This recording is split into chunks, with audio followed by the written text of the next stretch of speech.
Startup Podcast PH is co-produced by Simph, One CFO, Y Spaces, Credit Hero, Tiwala, Gate Genius, Cooltech Portfolio, and Red Circle Global. Check out our partners in the description.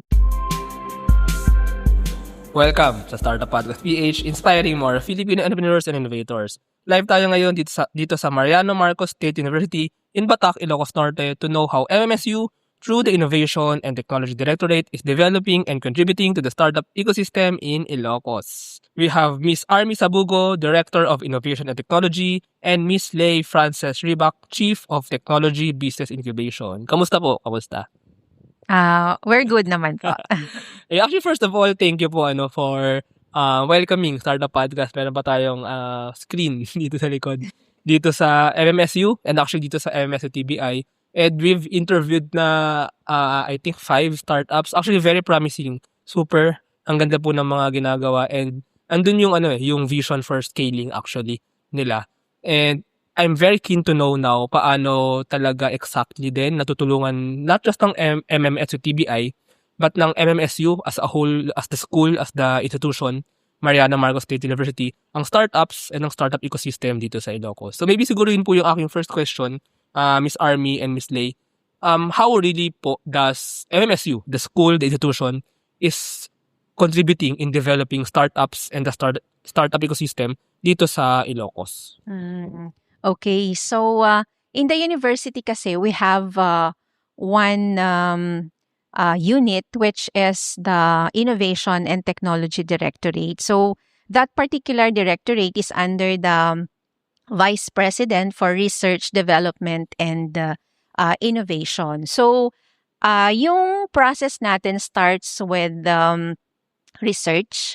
So yung mga outputs ng mga faculty members, students natin, na mga na-generate nila na technologies as outputs of their research, yun yung starting point namin in the directorate. So, in terms of prototyping, we have the fabrication laboratory and we have the Food Innovation Center to help our technology generators refine yung kanilang mga outputs. The directorate actually has 5 operating units. We have the Fabrication Laboratory, Food Innovation Center, the University Innovation and Technology Support Office in charge of IP protection and management. And then we also have the Technology Business Incubation Unit, which is into enterprise creation naman. And we have the Product Safety and Standards. So once na makapag-produce sila ng mga outputs or technologies na na-generate, they come to us kasi we also do caravan para ma-advertise yung services ng aming directorate, and then those who are interested to incubate yung kanilang mga technologies, whether these are students or faculty, pumupunta sila dito sa amin, and then the process would go on na. In today's digital world, your organization needs more than just technology. It needs a strategic partner. At Simph, we build web and mobile apps that drive innovation for startups, enterprises, and organizations worldwide. Visit simph.co today.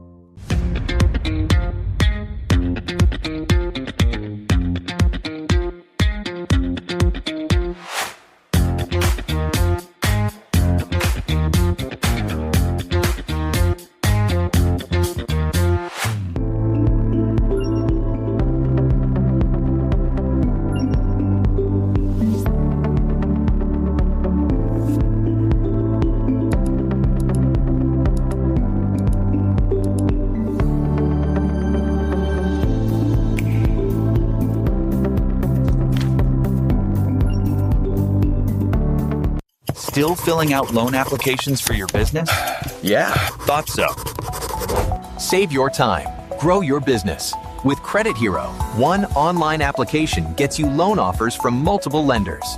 Apply for a business loan now. Visit credithero.com. Actually, first of all po, ngayon ko lang nag-grasp. Actually, sa Startup Podcast, I've been interviewing mga TBIs lang. Parang na-realize ko tuloy ngayon, dapat pala pati yung buong cycle na yun, yung buong Na-interview ko din, ano? Oo. Kasi, as you mentioned po, well, from research, which is the body of knowledge, the new knowledge that can be used to solve a problem, actually. And then, to refine that research, that knowledge, or that theory na pwedeng ma-put into practice, we have the fabrication, and then the food innovation offices, and then to protect the knowledge, the IP office, and then yung business side, and I think yung practicality side, the commercial side, yung business incubation to really incubate and to bigyan ng business aspect ng commercial help, commercial guidance, yung knowledge, yung research, to put it into actual practice. And then, I think for implementation, the safety, Yes. yung last ko na nabanggit nyo, So, I think buo nga talaga siya, Pero well, since we are in the MMS TBI, and, but I do agree na buo talaga yung dapat nating si MMS TBI, ano po exactly yung ginagawa niya for startups? So, research, refine it to put into practice. Then si business side, ano po yung mismo yung function? So, sige. Yes. So, in MMSU Technology Business Incubation, we actually dub it as Dapayan Dagiti Banwar nga Ilocano, wherein we nurture the Ilocanos' ingenuity. Banwar is... Yes, Banwar is in Ilocano word. Yeah, it means hero.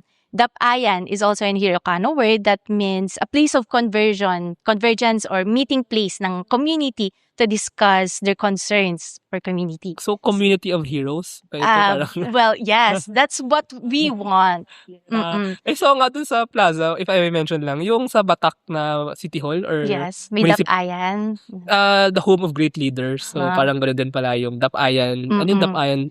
Banwar. Oh, yeah. So we want our because we consider our entrepreneurs or startups, our startup enablers as Banwar because they uplift the economic activities of the region. So we want MMSU TBI to be that place of convergence for the startups and startup enablers, ensuring na yun nga po mga research technologies ay mai-transfer talaga into real-world impact to create enterprises that would eventually create jobs for the community. So that's what we do in MMSU TBI. Parang ang very curious po ngayon sa kung paano siya mastermind ni MMSU na buo siya na proseso. Hindi lang TBI, hindi lang business incubation, kundi yung yung refining the research or the possible solution. Paano po siya in-establish ni MMSU? Ano yung naging, if I may ask po, ano yung naging, maybe ano yung mga naunang office or ano yung naging process sa pag-establish ng office na yun para mabuo yung buong process ng turning kumbaga the ecosystem becoming a community, a convergence of future leaders, heroes. Paano na i-conceptualize and nabuo yun? So firstly po, the TBI of MMSU was operationalized back in 2021 through a funding of the OSTP card. And it was born to ensure that the research technologies are not just put into shelf, but really transferred to the community at maging business. And then later on, it expanded through the funding of the OSTP shared technology business incubation naman ng mga creative industries and emerging technologies. And eventually, it was sustained through its institutionalization sa university. So, iyon po yung start po niya. So, si MMSU TBI, so kasi maraming TBIs, Technology Business Incubators, funded ng PICARD for agri and aqua startups. Then, meron din naman mga funded by PSHERD na incubators, usually for creatives or for tech startups. And then, those are fundings to jumpstart incubators and then eventually, most ay na-institutionalized ng university. So, yun yung kay TBI. Paano na-establish yung mga ibang offices, yung the IP office? Or were they before? Or were they after? Oo. Actually, yung UWITSO, matagal na siya na-establish. And then, together with the TBI, meron din kasing project na nag-exist na IPTBM. So, yun yung parang nag-institutionalize din ng ating IP office in the university. So, which is until now, existing siya as an operating unit which is under the Inotech. And then existing pa din naman yung IPTBM as a project which is under the RACE program. So kumbaga, tuloy-tuloy siya. Tuloy-tuloy yung funding to sustain the projects or the activities of the UWITSO. Pero kahit naman walang funding, the university actually sets aside from the university to fund the operations of the Innovation and Technology Directorate. Kasi bago lang din siya na directorate in the university. Speaking of that po, if I may ask, bakit or what was the what was the catalyst for innovation and technology being parang ini-establish siya na MMSU, gagawin natin to, or parang this is one of the action kumbaga, mga immobilize na efforts na initiatives ng MMSU as a school. Do you know po parang the reasons why pina-forefront ang technology and innovation? Actually, yung ating VP cluster, yung original na name ng aming cluster is Vice President for Research and Extension. And then naging Vice President for Research, Development and Innovation. So yes, kasi 'di ba universities nowadays are becoming entrepreneurial na din kasi. And then universities are actually major sources of technologies na mga na-generate. And kailangan kasi natin na ano yun, i-transfer yung mga technologies na na-generate natin. And dapat may kapalit din yon, syempre, doon sa mga technology generators para naman ma-encourage sila to develop more to solve mga existing challenges in the community. So, we need to commercialize yung mga technologies na na-generate ng university. So, there has to be a unit that would take charge of commercializing these technologies na hindi lang basta extension. Kasi kapag extension, syempre walang bumabalik na remuneration to the university. It makes perfect I think it's the whole picture If I may add some inputs to that. Well, actually I'm from UP po kasi. Sa UP recently nagdagdag ng motto ang UP. Dati honor and excellence lang. Nagkaroon ng honor and excellence and service. I think dumadami sa mga universities ngayon, Filipino universities, yung nagdadagdag ng, of course, alam naman ng mga tao na we should provide, we should contribute. Pero pag hindi siya motto, pag hindi siya part ng institution, hindi siya na mobilize eh. So I think maganda rin po yung talagang nagkakaroon ng policies and offices na kumbaga turning the knowledge or mobilizing the knowledge, hindi nga lang napupunta sa mga bookshelves, for example, yung mga research. And I noticed when I went po sa ibang TBIs, particularly sa, if I remember correctly, the one in Quezon, SLSU, and I remember the one in Caraga State University. Part na ng, so I'm a faculty din actually sa UP before. So meron ng teaching units, research units, sometimes extension, may admin, then may extension. I was surprised dun sa dalawang schools that I mentioned. Meron na rin silang parang equivalent ng parang entrepreneurship, parang a production, that's what they call production. So hindi lang po kasi enough na kumbaga there needs to be policies and offices na talagang magpupush ng entrepreneurship or ma-turn nga yung research into something kasi kung hindi magiging lang yan, maalikabukan lang yan. And with what you said po, actually ang ganda nung from research and extension naging research, development and innovation kasi extension, as you said, hindi siya sustainable. It's just, kumbaga, giving it to the community. Kailangan nung mabuo yung cycle na maybe before research, the knowledge production, creation is here. But, nakakalimutan na siya after graduation. So, next, may extension to at least give it to the community to have users. Pero kung users lang yung titingnan natin na walang economy, hindi siya mag-circle around. Hindi na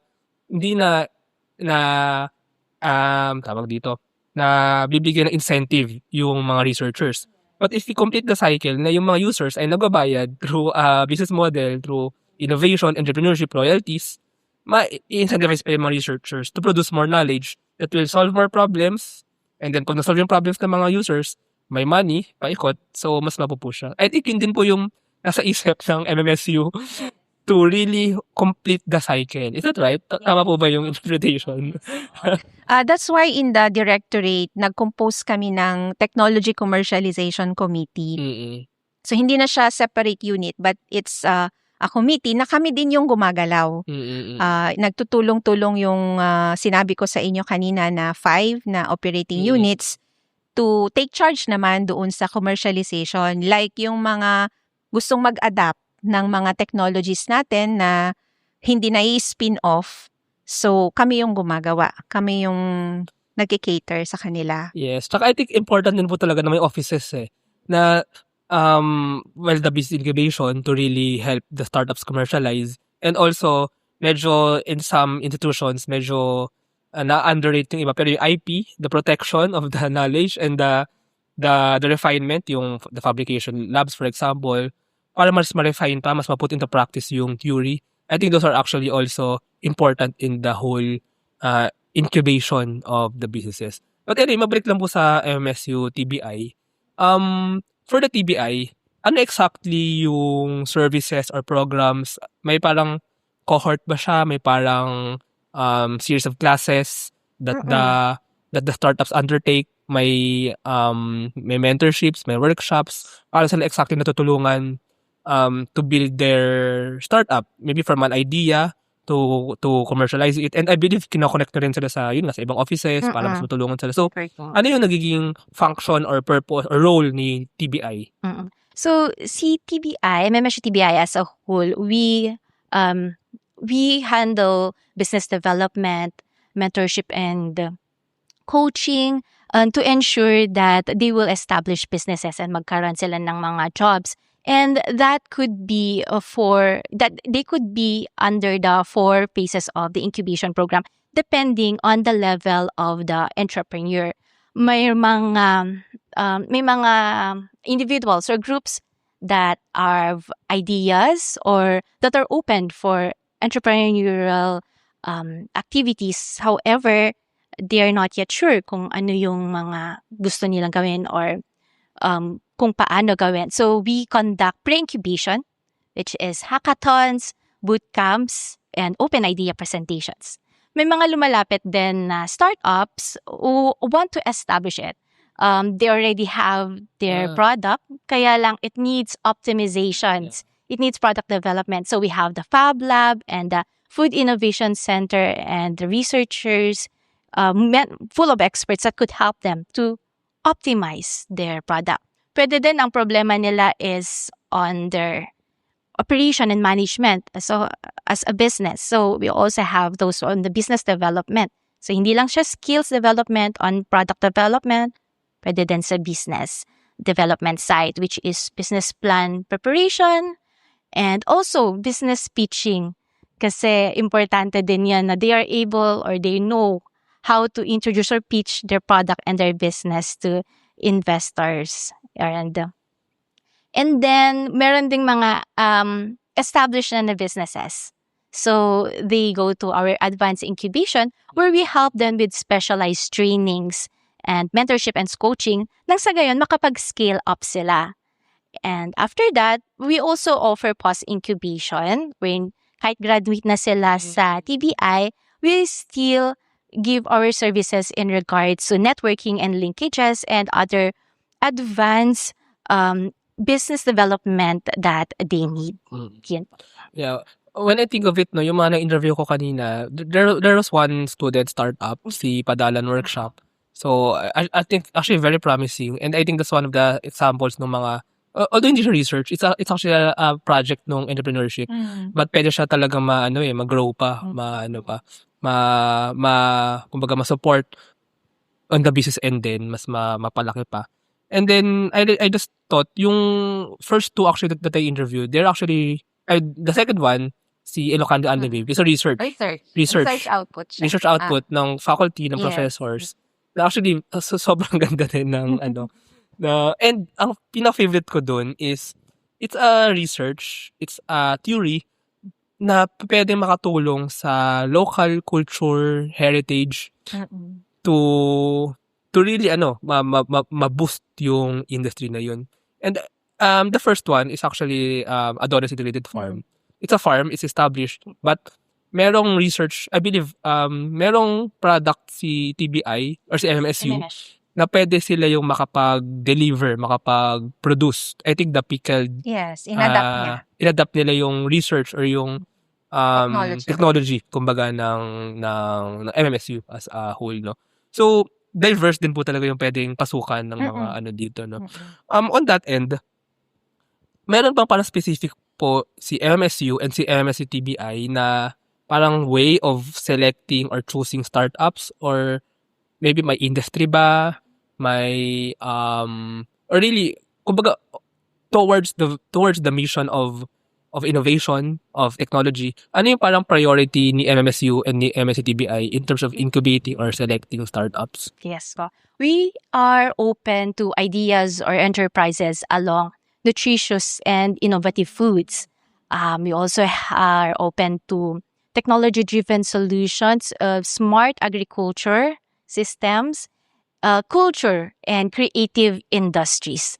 Yan. Yun po yung mga industries that we are Is it catering. strong? Is MMSU and MMSU TBI strong in advocating local, kumbaga preserving or protecting or boosting local heritage, local culture sa Ilocos? Kasi parang sa mga na-interview ko kanina, parang ang daming startups na mga yun, dun sa mga yun, yung really attached to the Ilocos, how do you call this?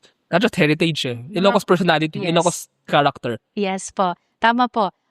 Most of our technologies as well are on the cultural and creative industries that are rooted in Ilocano, mga heirloom, kumbaga. Meron din, even in the food technologies, the pickled egg and pickled fruits and vegetables that is Pickled adopted by Adonis. Yes. Rooted doon sa inartem na culture ng mga Ilocano.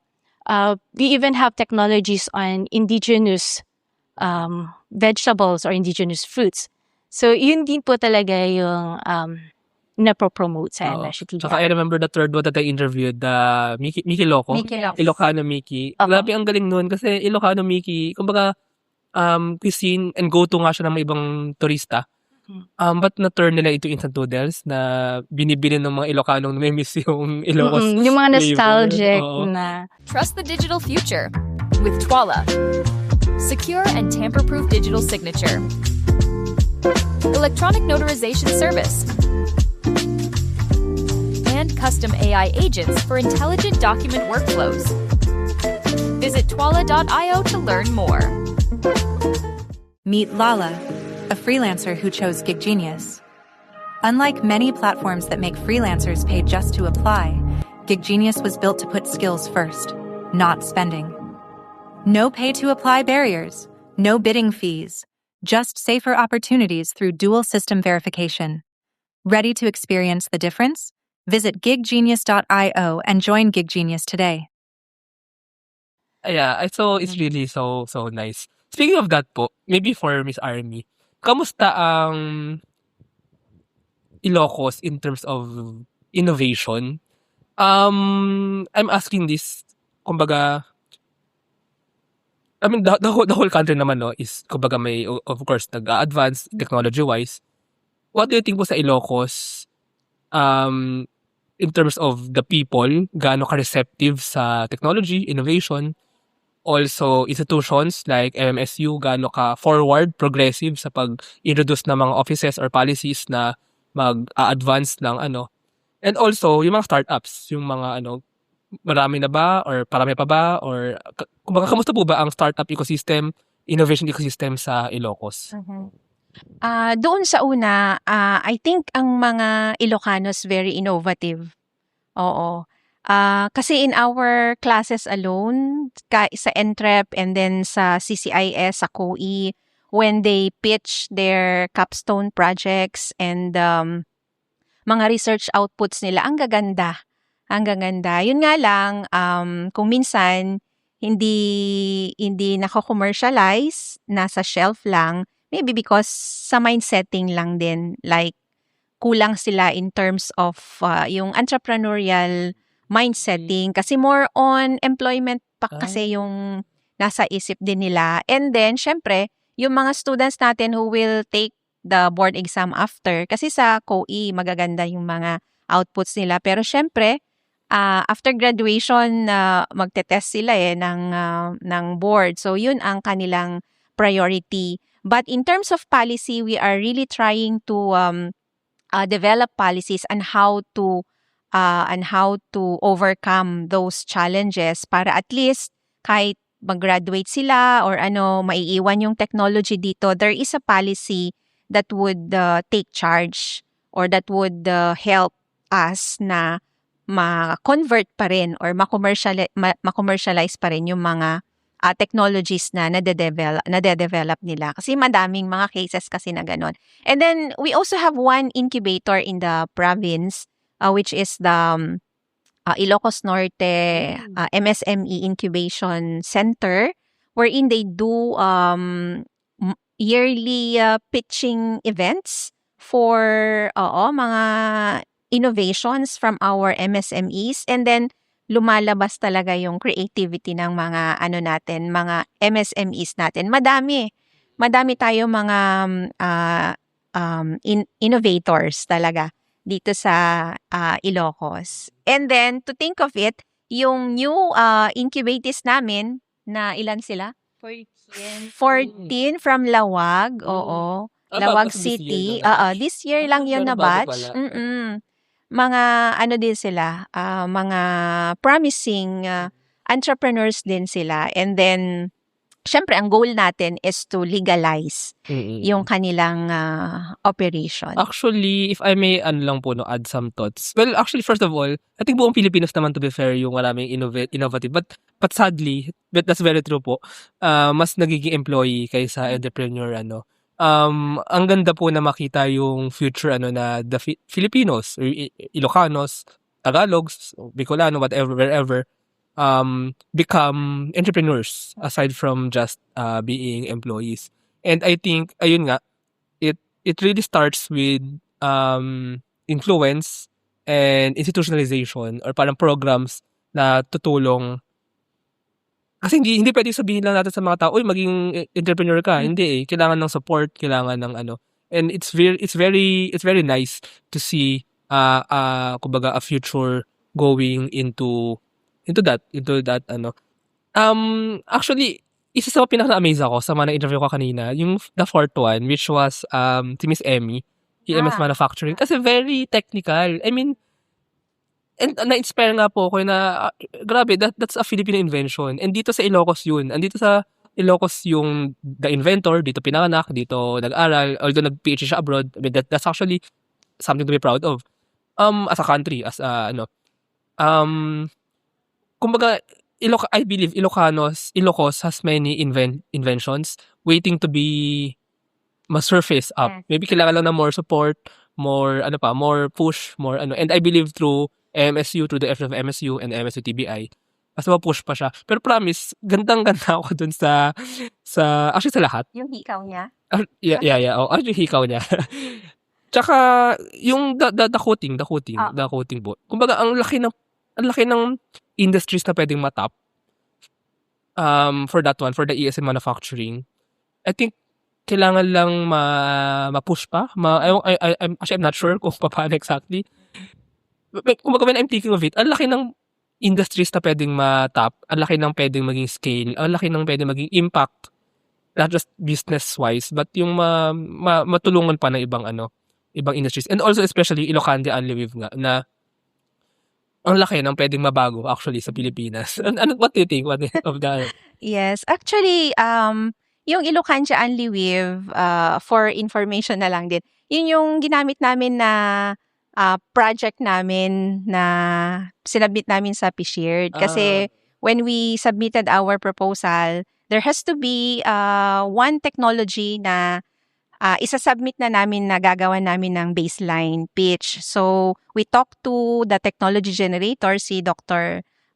Lawrence, and then we explained kung paano yung gagawin namin. And then, we were surprised na very accommodating siya. And then, yun, doon nag-start yung kanyang Ilocandia Anli Weave. Even Dr. Emmy. Dr. Emmy is also one of the original incubatees ng Banwar, yung DOSTP shared na natin. And then we also talked to her na your technology can or has commercial Yes.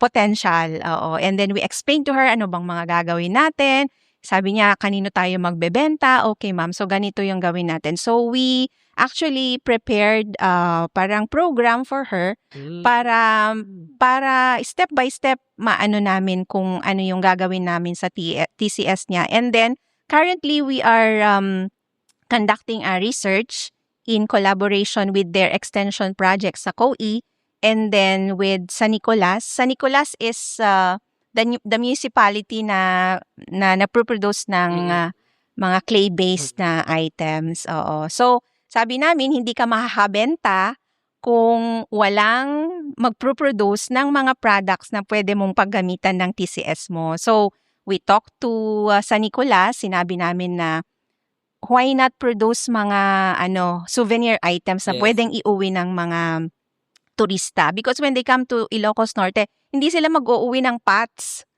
Mag-uuwi sila ng mga mga small items lang. So, yun, naniwala naman sila. And then ngayon, they are conducting the extension project na tuturuan nila yung mga potters na gumawa ng mga souvenir items. And then doon gagamitin yung coating slip ni Dr. Emmy. Yeah. Tsaka, very hands-on pala yung support nyo, no? As in, kasi, kumbaga, you really tailor your support to ano yung kailangan mangyari sa startup. Hindi lang siya parang may batch na workshop or mentorship, kundi medyo hands-on talaga. Doon kami nahihirapan because, yeah. Sige. And Yun ka po. customized. Opo, Parang yung customized. startups lang kanina, customized na. Kaya yung sa incubatees with, kailangan din na we're able to manage Ang dami yung nung huli, number. 14 yung huling batch. Ang dami nung ika-customize nyo na. But with the 14 batch, it's with the collaboration with the local government of Lawag City. So, yes. So, yun din yung kagandahan nun. The CSWD office of the local government of Lawag City has beneficiaries na mga MSMEs, and they've collaborated or partnered with the TBI nang sa ganun yung binibigay nila na benefits to the MSMEs like funding, mga grants, is ma-ensure na magiging viable business nga talaga and maka-create ng jobs dun sa mga barangays or mga communities nila. Yeah, now that I think of it,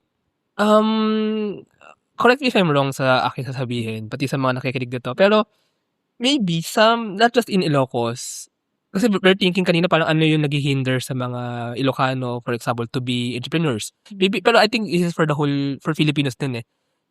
It's the risk naman talaga eh. The risk, pwede ka mawala ng pera eh. Pwede ka mawala ng capital. Pwede ka mawala ng pera if you did something and then nag-fail, di wala na yung pera mo. And mahirap, hindi madali magkaroon ng pera sa Pilipinas. And I think maganda rin yung parang may LGU support or may government support na hands-on, tsaka possibly may injection ng capital. Kasi hindi mo natakot mag-risk yung mga tao. Kumbaga, mas ma-feel nila na, well, itry natin to. May supporta. Kung mag-fail, edi fail. Pero kung mag-succeed, hindi ganun kaliit yung loss dun sa bawat isa. So, I think parang caution siya. Parang it's good to have like a caution. Especially ang support naman ng TBI and ng MSU is mga startups na talagang parang promising. Talagang siya-select eh. So, i-dead risk, kumbaga, i-lessen yung risk for them. Yes. For them to push, to really try to make their invention, their innovation, their research become commercially viable. Yes, so guided risk. Guided, yeah. Speaking of that, naalala ko lang, kaya pangarap ko actually magpunta dito sa MSU TBI believe it or not, when I talk to other incubators, lagi nilang binabanggit na, Johnny, you should go to MMSU TBI. I don't know why. I don't know bang bakit. Hindi ko din po alam. Narinig ko to sa ibang mga Picard na mga So, parang really, pati sa mga ibang Fisher din actually. Baka may mga nag-benchmark dito. Parang I believe minsan may mga nag-benchmarkan yung mga TBIs. And I think isa sa mga reason, ako personally, share my personal thoughts here. Kakaiba yung mga for some reason, kakaiba yung mga invention ng mga startups na nakita ko kanina. To the point na it's something to be proud of. Yung palang EMS manufacturing and yung Ilocanja and Lviv, pag na-pull off siya ng very successful, it's really something to be proud of, not just ng Ilocos but ng buong Pilipinas, I think. So, baka yun yung reason. What do you think? Maybe innovative and unique na rin talaga mag-isip ang mga mga dito sa Ilocos. Baka yung mga napuntahan mo, sir, yung mga nag-benchmark na din dito sa amin. Yung Ilocanja and Lviv talagang may potential siya. So, nagkaroon lang siya ng big break talaga. Siguro na-mention din niya nung kumuha si Cebu Pacific ng yes. ng pattern. Baka doon actually nag-start na din. And then later on, may mga naging interested na din sa kanilang mga patterns. So, tuloy-tuloy naman na yung nila. Yes. So regarding dun sa I think the integration talaga ng 5 offices ng yes, Innovation true. Technology Directorate, it's True. what's make it special. Yeah. Kasi, sorry na excited. Kasi dito ko lang din nakita. I mean, to be honest if I'm someone na hindi, well, kumbaga, I don't know anything about startups, feeling ko, yung Ilocanja and Lviv, magiging clueless ako, tsaka magiging mag-work ba yan? Pero nag-work siya eh. I mean, it's sobrang, for me sobrang out of this world na mathematics na apply sa weaving, tapos binili ng Cebu Pacific. I think hindi mangyari yun kung wala yung efforts ng iba't ibang offices na nagtulong-tulong. Maybe, I think yung pagkabuo ng MSU dun sa buong cycle nga na yun, no? So, I think the other TBIs can get some lessons here. Pero not to naman. Pero, I think, nabuo yung cycle, research, refine, practical, protect, and then incubation, commercial, and then implementation. Yes. So, ayun. So, naman po ang pero grabe actually, ang ganda ng ating may mga na-realize din ako, may mga napapaisip din ako ng mga, kasi I mean, if I may share lang some personal opinions here. Actually, why I started a podcast was also really to inspire more Filipino entrepreneurs and innovators. Pero hindi enough yung inspire eh. Kailangan ng practice, kailangan ng support. So I think yung mga TBIs din, mga incubators yung nag-embody nun. And I'm not sure if I can call it pero for me now that I've interviewed mga startups here, for me, or baka mali yung notion ko, parang hidden gem ang Ilocos in terms of innovation. Really, the Lviv, naging fan talaga ako. Tsaka nung the TCS, the Thin Coating Slip, and the stuff it can make. So, don't sleep on Ilocos. Wow. Anyway, sige po moving forward. Can I just something? Mm-mm. Can I add something? Ang university kasi namin very supportive siya sa innovation. And of course, sa ating Innovation and Technology Directorate, in terms of funding, yun nga sinabi ko na to sustain our operations, meron kaming share sa GAA. And of course, in terms of sa mga policies na ginagawa or dinedevelop namin dito sa directorate, pinupush talaga nila na ma-approve and ma-implement. May mga new policies kami na newly approved ng university. So, basta innovation, very supportive ang university. At saka yun nga po, yung completion nung yung na-incentivize din yung mga researchers na maging entrepreneurs. I think that's a big thing eh. Kasi incentive eh. Kumbaga, na-decentralize yung, hindi lang a research unit will do the research. Kundi, kung may incentive yung mga research na pagkakakitaan nila, that's the truth. Business money brings in motivation. Kung mapapagkitaan ng tao yung mga tao yung ang research, ang creating knowledge, and then more people will go into that, will go into innovation. So I really think connected ang innovation sa entrepreneurship. I think yun nga ang definition of startup eh. It's the integration ng dalawang yun. Innovation, creating a new solution to a problem, and then entrepreneurship to sustain that through a business model. I think that's what startups do. Solving problems continuously through research, knowledge, application, and then sustain yun. Ayun. Di ba anything to add? Or sige, last question na po actually. Going to the future, ano pa ang future plans or maybe vision or roadmap ni MMSU or ni MMSU TBI towards innovation sa Ilocos, towards supporting or developing ba the startup ecosystem? Ano ba yung mga nais gawin, kumbaga?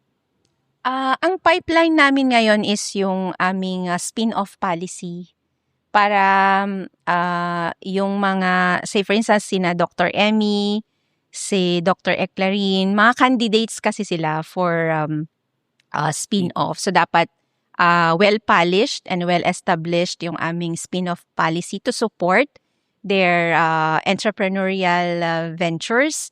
And then, of course, other plans would be maging globally competitive yung mga inventions, mga technologies na nade-develop dito sa university. So, dapat dito sa Innovation and Technology Directorate, kailangan na level up din yung mga support na ibibigay namin sa mga technology generators natin. Yes. So, for the TBI, it's really an ecosystem building. More collaboration with the startup enablers. Yung sabi mo kanina dun sa TCS. So we're hoping that we are able to get partners to collaborate to really take it to the next level at may ilabas siya. So it's really more on collaboration with these stakeholders, mga angel investors, para nang sa gayon yung mga businesses, mga technologies, talagang may ilabas, di lang dito sa Ilocos Startech, but regional, national. Education is evolving, and so are we. Introducing SchoolTech by Edfolio, your all-in-one school management solution. Built for schools of all sizes, SchoolTech bridges the gap between school and learning management. Driven by passion, SchoolTech makes educational technology accessible, affordable, and easy to use for schools everywhere. With an integrated approach, SchoolTech simplifies management across different departments and enhances efficiency in operations. SchoolTech transforms the way schools manage, teach, and learn. SchoolTech, taking school management solutions to the next level. Running a business? Make it smarter with Red Circle Global. Streamline operations, boost productivity, and manage everything in one powerful ERP system. Book your free business demo today at redcircleglobal.com. Guided by one of our top experts. May isa po ako na-observe sa inyo, if I may, dito lang ako I have interviewed, parang I think, na to, kasi we have a series dito sa Startup Podcast na, actually we call it the Start Right Podcast. Series siya ng mga interviewing incubators. Parang I think 21 na to, 20 plus na to. Dito lang, when I ask this question, yung future plans, dito ko lang promise po, narinig yung global, yung being global. The province level, Ilocos being global. Ang narinig ko usually, supporting more local entrepreneurs. Pero dito, narinig ko yung word na global. Do you think that's Ilocos character po na parang nakita ko rin pag ko dito sa Batak the Batak, home of great leaders. Parang yung, saka yung sabi mo, next level. Parang one step ahead Parang ano tingin niyo po? I think kung itatap namin lahat yung mga possible na collaborators namin outside, and then we tap mga industry mentors na talagang makakatulong sa ating mga incubatees to go global, I think it's not impossible to do that. Say for instance, yung ating Mickey Loco, pwede siya actually for export. Yes. Oo, yun lang. Dapat kailangan pa na may mga pagdadaanan pa siya. Oo, na steps. And then even Ilocandia Aliwi, baka pwede din siya na maging global Not just hit. Cebu Pacific, but mga ibang airlines din. Yes, oo nga. So with the right lang po siguro, with the right yung mag-choose lang kami, mag-pick kami ng mga right partners, to help us na i-level up yung products ng ating mga incubatees. Siguro hindi po malayo na maging globally sila Actually, I think competitive. that's another thing po that I noticed. Parang ang taas ng standards, which is good which is good. Raising the standards. Parang dito ko pinaka na-observe yun na selecting the right startups, the right partners. Kumbaga may certain strictness, which is good to really executing yung pag-forward ng innovation. Ayun. Actually, ayun. Thank you very much po sa ating actually, Thank you po. for some reason, I'm really happy na na-interview ko ang MMS TBI. And I think, sana mapakinggan to ng ibang TBIs. I think maganda rin na nakapag-share ng knowledge yung mga incubators. And then, I think ang ganda po na pagka-execute actually. Natuwa nga din ako na yung mga na-interview ko kanina, combination siya ng mga Picard funded and mga Picard funded. Tapos parang lahat sila well supported and well, kumbaga na-progress yung pag-commercialize and So, yeah, I think, at saka ang ganda ng office actually. Itong office namin, siya, parang a collective effort din siya. Funded by different agencies.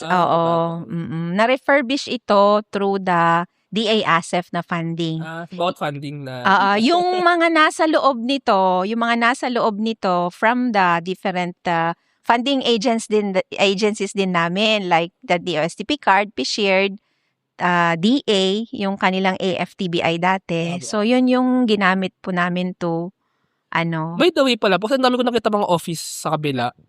Ilan ba ang members ng TBI? Ang office na Marami ba kayo or? Marami. Marami. Kasi projects. Kasi dito rin yung, okay. So, Ito rin sila. marami rin palang dito, offices. Yung FIC, nasa kabila kasi. So, separate sila na office. Okay. TBI and UWITSO, dito sila. Tsaka actually, yun po, I think yun din isang factor. I think MMSU actually, yung pag-institutionalize and pagbigay niya ng fund, ng resources sa innovation, not all do that Not all universities do that Many universities talaga nakafocus po sa education, sa research. Pero yung pagbigay ng office, paggawa ng office, pag-establish ng office, ng policy, ng implementation, ng innovation, that's a different thing sa research, education. I think that's also what enables the startups here nga dito sa Ilocos. Ayun. Thank you very much po Miss Army and Miss Leia. By the way, if our listeners baka merong kakatapos lang nung call for incubatees, pero baka may startups in Ilocos. By the way, Ilocos startups ba required ba sila na Ilocos startup or hindi naman? Not necessarily. Oo. Yung kanila lang nabanggit na mga parang alignment, parang so baka may interested na startup, maybe nga yung mga startups na parang may local heritage, I think malaking part yun. So how can they know more information? If they want to work with you or if they want to apply maybe or So I'm inviting our innovative startups and of course our fellow startup enablers to partner with us. Contact us at our email address tbi@mmsu.edu.ph and our Facebook page MMSU Technology Business Incubator. So let's take those businesses to the next level. Next level. So pinakabilib ako, or even if next level siya, nakikita ko pala dito yung favorite ko talaga yung sa Ilocanja Anime. Next level siya, pero heritage So, andun pa rin yung Filipino and yung local culture. Kumbaga, even if next level, hindi nakakalimutan yung roots, yung ugat. I really love that. And I think yun yung maging direction ng Pilipinas, ng iba't ibang region sa Pilipinas. Next level, but at the same time, we're on our roots. Actually, yun yung logo ng Startup Podcast, sorry. If I may, yung rocket ship, pataas pa rin. Pero at the same time, on the ground. Parang, pataas, pero still on the ground. Pero Filipinos, di ba? On the ground pa rin tayo. Humble pa rin tayo. Hardworking pa rin tayo. Resourceful pa rin tayo. Pero at the same time, hindi lang nakatingin sa baba, kundi next level tayo, nakapataas pa rin tayo. Ayun, thank you very much. Ang ganda ng ating usapan. Thank you, Miss Army, Miss Kay. Thank you. Thank you po. Thank you very much to our 68 patrons. This episode is super powered by Multibook Philippines, provider of cloud ERP and outsourced business services. Wonderbrand, data science-driven brand strategy and design for emerging markets. AskLex PH Academy, our official e-learning partner. Get certifications on Lean Six Sigma, project management, data science, and more. Pahatid PH, B2B logistics solutions provider specializing in third-party logistics, micro-warehousing, and micro-fulfillment services. Digital Workforce Group, connecting Filipino professionals with global opportunities and helping businesses scale through recruitment, remote staffing, executive search, and more. Nascent Batteries, energy technology startup specializing in sodium-ion battery technology as a safer, more sustainable alternative to conventional batteries. Level Up Talent Solutions, delivering lean pro talents, highly trained, AI-ready, business-savvy professionals who plug into your operations and power your growth. Agile Data Solutions, the Philippines' fastest-growing market insights tech company with its data gathering platform Hustle PH. Cloud CFO, expert accounting, tax, and payroll services for SMEs and startups, using smart technology to deliver actionable financial insights. Architect Space Solutions, provider of ground station services, space data analytics, and technology supplies to grow the Philippines' role in the global space ecosystem. DV Code Technologies Incorporated, IT solutions specializing in software development, blockchain smart contracts, digital wallets, and cybersecurity. Argum AI, make smarter decisions by presenting both sides of an issue as argued by two distinct AI models. Pixel by ePayment, turn content into opportunity, grow deeper connections, and earn more. Only with Pixel. Sign up at pixel.epayment.co. School of Profits, Filipino-led community for aspiring freelancers, VAs, agency builders, and online earners, built to help you start,